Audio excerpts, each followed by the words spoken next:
In the village of Wakoma, there was a single rule that everyone knew by heart: never ever swim in the Nguvu River.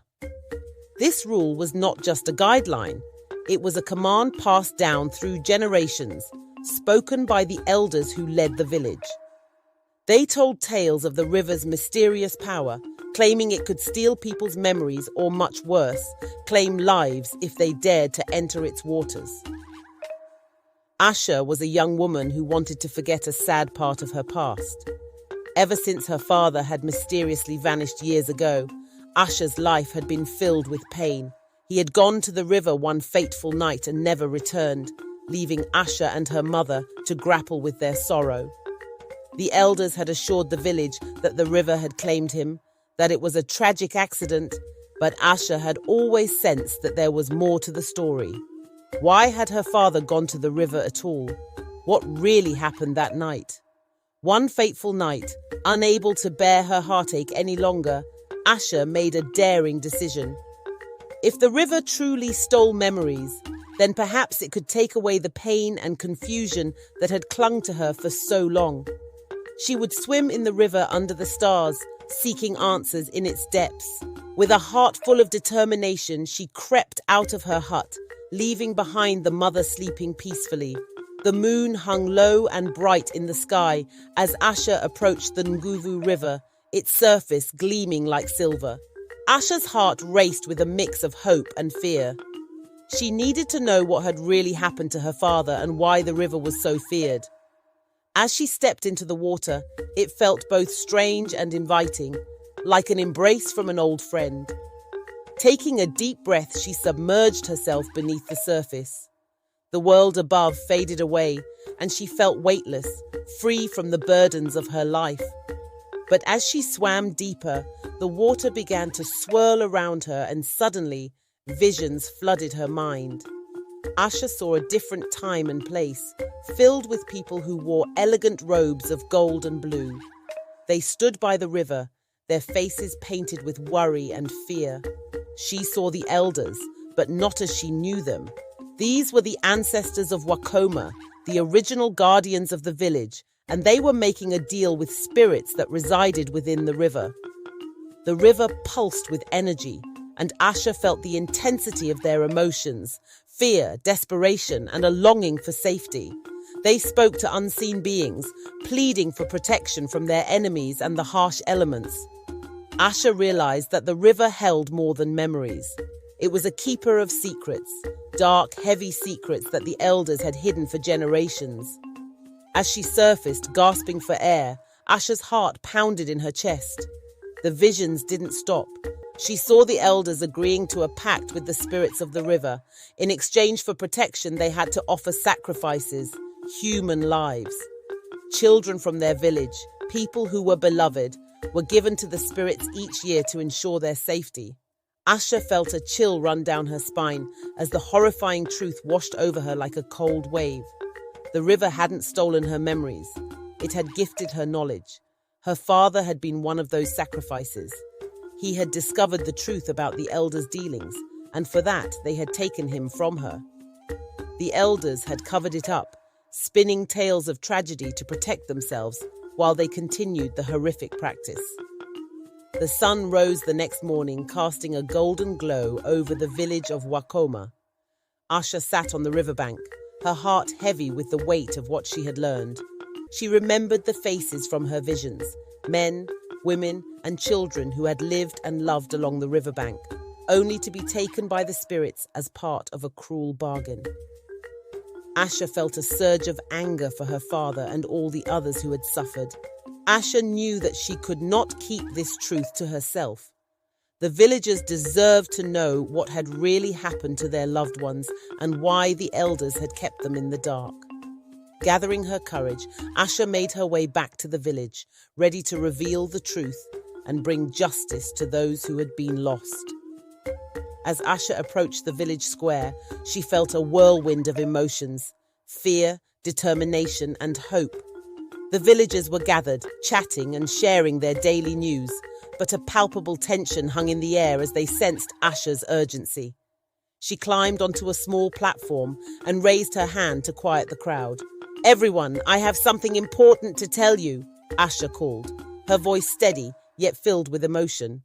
The villagers turned their attention to her, and a hush fell over the crowd. "Last night, I swam in the Nguvu River despite all the warnings. I did it because I needed to know the truth about my father and the river." Gasps of shock echoed through the crowd. The elders standing at the back exchanged uneasy glances. Asha took a deep breath, feeling the weight of their gaze upon her. "But the river did not steal my memories. It gave me visions. Visions of our ancestors and their dark pact with the spirits that dwell within the river. They sacrificed lives to keep their power and protect themselves." Murmurs rippled through the villagers, and Asha pressed on, fueled by her conviction. Every year, a child or a villager was given to the spirits as payment for protection. My father was one of those sacrifices. He found out the truth, and the elders had him taken by the river. The crowd erupted in disbelief and outrage. They turned toward the elders, who had once been their respected leaders, but now stood accused of betrayal.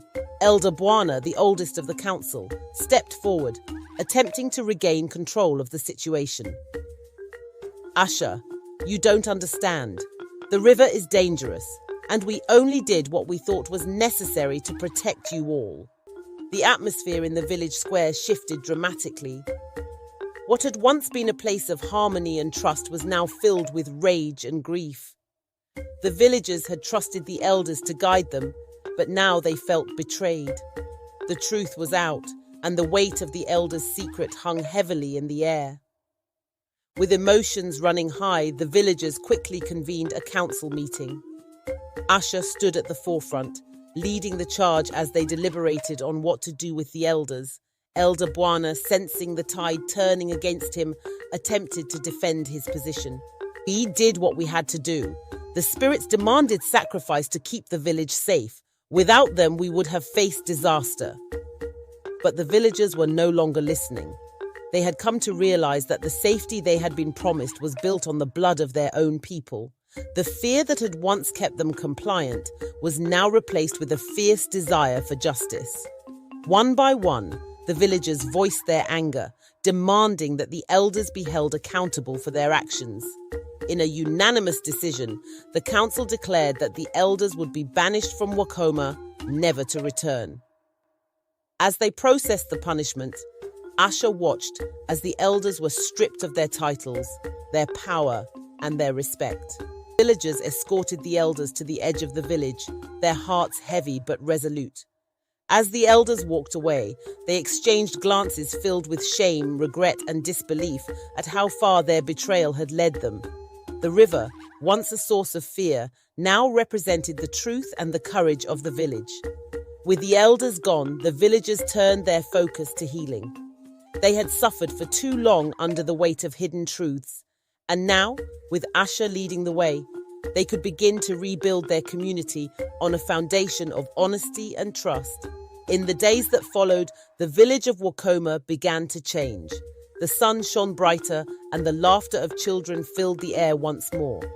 Asha took on a new role as a leader, guiding her people as they faced the reality of their history and began to rebuild their lives. Together, they formed a council of their own, one that represented the voices of all villagers, not just a select few. The Nguvu River, once feared, became a place of reflection and remembrance. The villagers gathered to honor those who had been lost, creating a ritual to pay tribute to their ancestors. They celebrated their bravery, promising to never forget the sacrifices made in the name of power and control. Asha took time to visit the river often, seeking solace in its gentle flow. She felt a deep connection to it now, understanding that it held not just the memories of the past, but also the potential for a brighter future. As she stood at the water's edge, she would often close her eyes, feeling the whispers of her father in the breeze. She could almost sense his presence, guiding her as she navigated her new role as a leader. The burdens of the past had lifted, and the villagers could finally look forward to a future built on truth, respect, and unity. I hope you enjoyed this story. Please like, comment, and subscribe for more interesting stories like this. Thank you for watching and see you next time.